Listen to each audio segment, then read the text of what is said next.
For decades, Dwight Yoakam was the one country singer who never faltered. Not when Nashville rejected him. Not when his first band fell apart. Not even when he lost everything financing a film that nearly ruined him. But in the past few weeks, something has changed.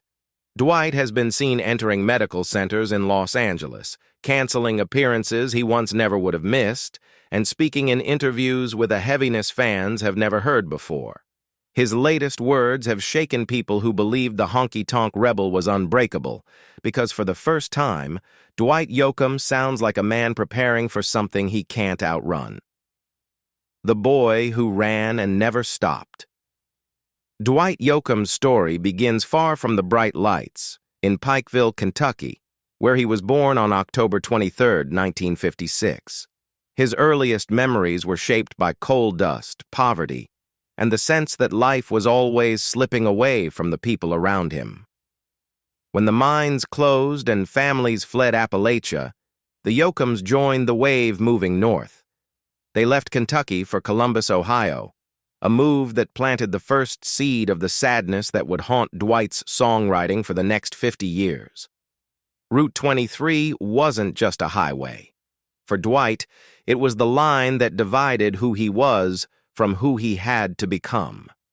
His father tried to learn guitar but gave up, handing the instrument to his young son. Dwight was only 8 when he wrote his first song, and the guitar quickly became the only place where he felt he belonged. In Columbus, the boy who felt torn from home found solace in radio static. WNI played Johnny Cash, Johnny Horton, and the raw, aching voices of men who sounded like they'd lived entire lifetimes before singing a single note. Dwight studied them like textbooks, learning not just melody, but confession. He also threw himself into acting. At Northland High School, he played emotionally demanding roles: Charlie in Flowers for Algernon, Helen Keller's brother in The Miracle Worker. For the first time, Dwight realized something important. He could move people, not just entertain them, move them. By senior year, he formed the Greaser Band, which unexpectedly turned into a local sensation, performing private parties and fractured barrooms across Columbus. Dwight was restless, always searching, always running. College didn't hold him long. He dropped out of Ohio State University in 1974 and pointed himself toward Nashville, believing that was where he belonged. But Nashville wasn't waiting to welcome him. The city that claimed to love country music had no place for the boy who carried the real thing in his chest. They wanted polish, not pain. Gloss, not grit. Dwight quickly learned that the industry he dreamed of joining had already decided he wasn't one of them, and that rejection would shape everything that came next. Nashville slammed the door, so he kicked another one open. When Dwight Yoakam arrived in Nashville in 1977, he expected struggle, but he didn't expect humiliation. The city was obsessed with smooth voices, polished arrangements, and crossover stars who could slip onto pop radio without scaring anyone. Dwight, with his ripped jeans, Bakersfield twang, and unapologetic honky-tonk edge, was treated like a problem, not a possibility. Executives dismissed him with the same phrase again and again: too country for country radio. One of the biggest blows came when he auditioned at Opryland, hoping for a small breakthrough gig. After singing his heart out, he wasn't even chosen as a main performer, only as an alternate, a backup in case someone else dropped out. That polite rejection hit harder than any harsh critique. To Dwight, it felt like the industry was saying he didn't matter. But the real breaking point came when he realized the truth. Nashville didn't want him, and maybe they never would. Most artists would have stayed, hoping for a miracle. Dwight did the opposite. In 1978, he packed everything he owned into a car and drove to Los Angeles, a place where punk bands, rockabilly misfits, and outsiders roamed freely. It wasn't a strategic decision.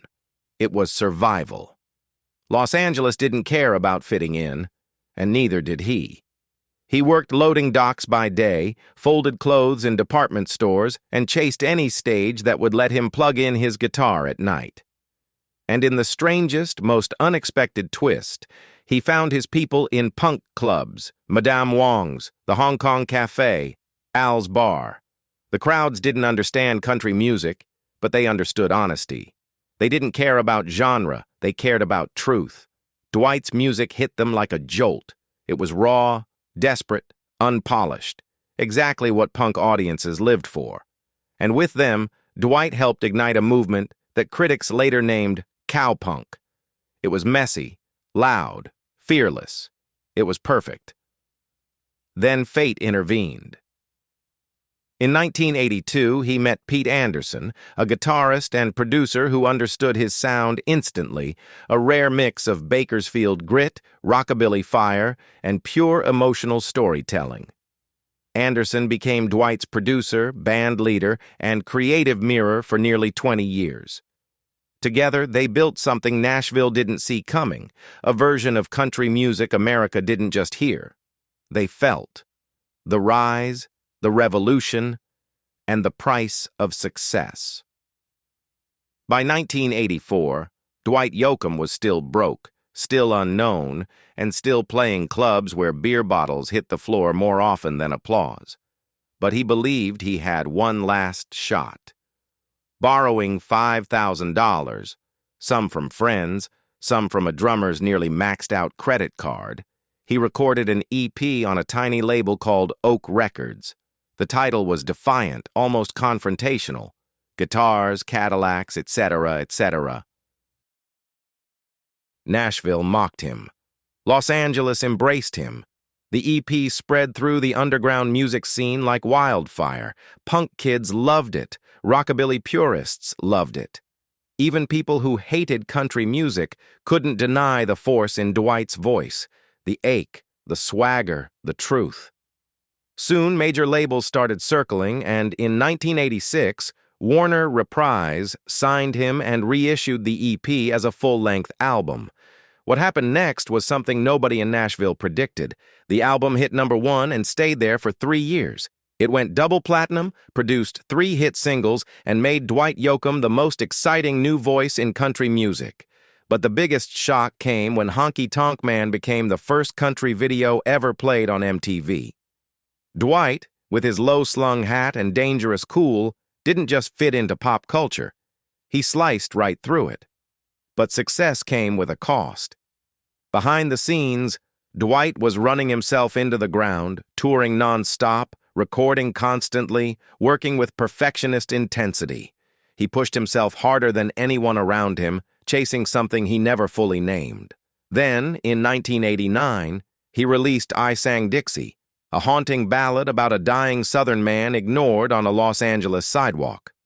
The song hit #1, but its sadness reflected the toll Dwight's rise was taking on his personal life.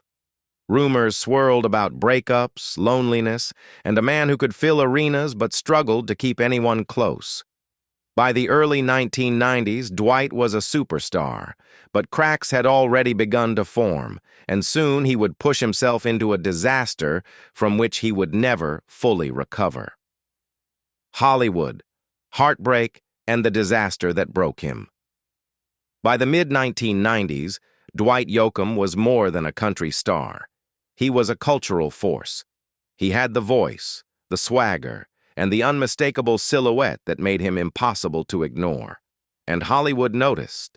Acting had always tugged at him since high school, and in 1996 he shocked audiences with his chilling performance as Doyle Hargraves in Sling Blade. Gone was the charming cowboy. In his place stood a violent, abusive presence so convincing that critics and fans alike forgot they were watching a singer. The film won an Oscar. The cast earned a Screen Actors Guild Award nomination. Dwight's transformation into a respected actor was complete. But while his career soared, his private life was unraveling. His brief romance with Sharon Stone ended harshly. She publicly mocked his kissing, calling it a dirt sandwich. His later relationship with actress Karen Duffy dissolved under the pressures of fame. Even a flirtation with Winona Judd, a rare connection with someone from his own world, faded before it could become real. Friends described Dwight as loyal but restless, a man too private to let anyone fully in, yet too lonely not to hope someone would stay. Then came the turning point that nearly destroyed him. In 2000, Dwight poured his fortune and his heart into a Western film he had written, directed, scored, and starred in, South of Heaven, West of Hell. It was supposed to be his masterpiece. Instead, it became a catastrophe. Days before filming, his main financier backed out. Dwight had two choices: cancel the project or finance it himself. Driven by pride, ambition, and a belief that he had something to prove, he sold his Malibu home to keep the production alive. But disaster followed disaster. Costs spiraled. Crew members weren't paid. Lawsuits piled up. The movie flopped so hard it made only $128,000 against millions spent. His production company went bankrupt. He had to fire most of his longtime band, including the very musicians who had stood with him for decades. And perhaps most painful of all, his 20-year creative partnership with Pete Anderson dissolved in bitterness and financial strain. On the outside, Dwight continued acting: Panic Room, Wedding Crashers, The Three Burials of Melquiades Estrada, Crank. But something had changed. The man who once moved through the world with unstoppable fire now carried quiet exhaustion in everything he did. The slow disappearance, the whispers, and the silence that worried everyone.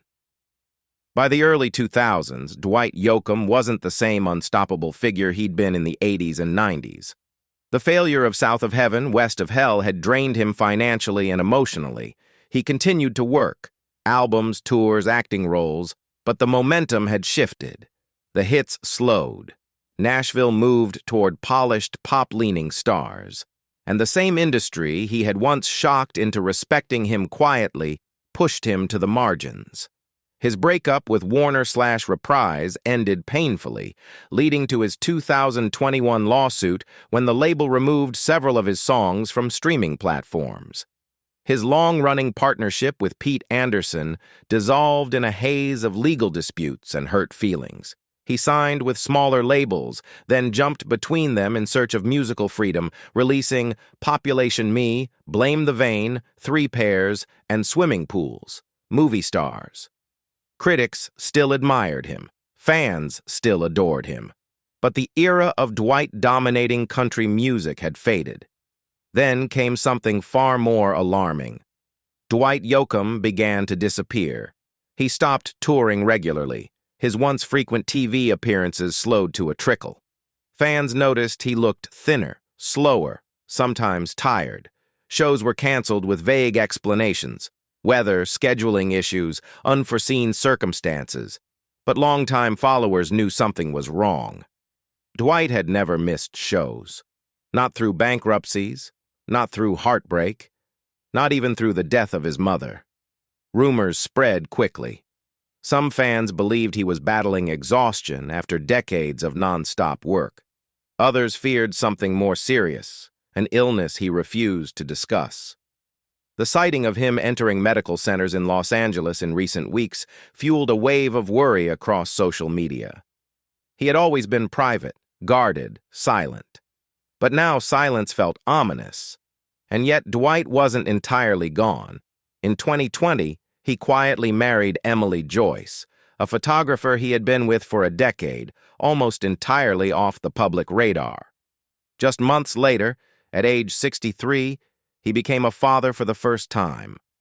The birth of his son Dalton gave him a kind of peace he had never found in fame, and those close to him say fatherhood softened him, grounding him in a way no amount of awards or applause ever could. But his happiness came with even deeper mystery. Dwight rarely appeared with his family. He shielded them from cameras. He rejected interviews about his private life.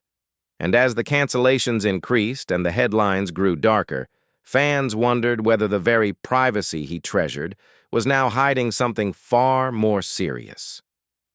The headlines, the fears, and the legacy he never asked for. In the past few months, Dwight Yoakam's name has returned to the headlines, but not for a new album, a tour announcement, or a bold artistic move. Instead, the stories have taken on a tone fans were never ready for.